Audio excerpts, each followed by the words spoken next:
irmãos que seguem seu Franco no canal YouTube.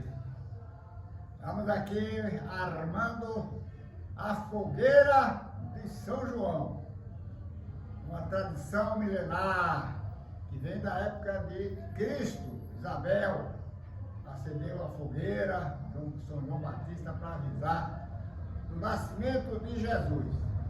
E essa é uma tradição que as famílias do interior e algumas da capital fazem armando uma fogueira com tocos, com lenha, que é trazida das fazendas, das roças.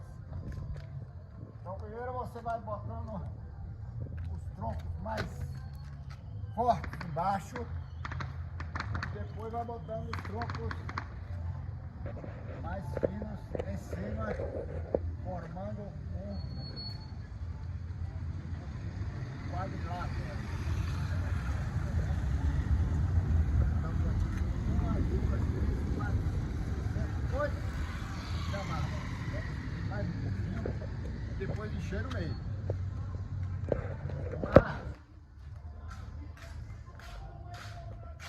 Depois tem também a arte de acender a fogueira. Aí são outros 500. Acender a fogueira também é uma arte. Então agora primeiro nós vamos armar a fogueira e depois mais tarde é que vamos acender essas partes mais finas. Vou botar pelo meio. Aqui. Agora vou fazer um rápido enchimento aqui com essa linha mais fina.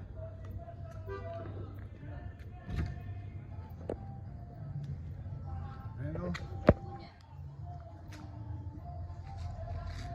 Outro pedaço. Fazendo o enchimento.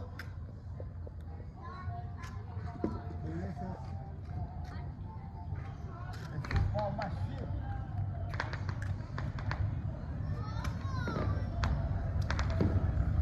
Então, vamos pegar mais aqui dentro para colocar na fogueira. Para fazer o enchimento. As placas mais compridas, depois de pé. É para fazer o enchimento da fogueira.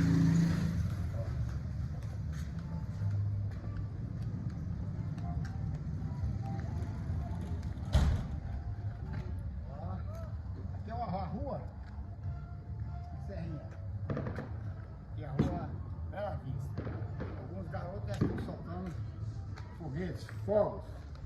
Mas mais tarde nós vamos acender a fogueira e soltar os nossos fogos. Uma hora vai ficar tudo bom. Então, essa é a primeira parte. Se vocês gostaram, vocês dão um like.